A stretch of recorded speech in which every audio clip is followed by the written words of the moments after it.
My first visit was the end of November in 2020, and I had my surgery February 11th of 2021, and my last visit will be in 3 weeks, July 6th, 2021. Dr. Patel. I had an ACL tear in my right knee.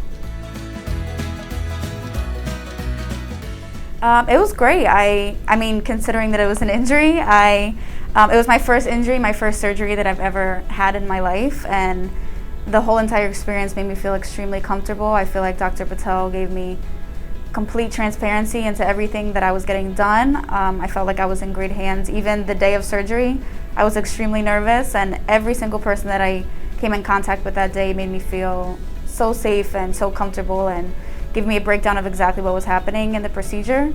I couldn't have asked for a really better experience for my first injury surgery.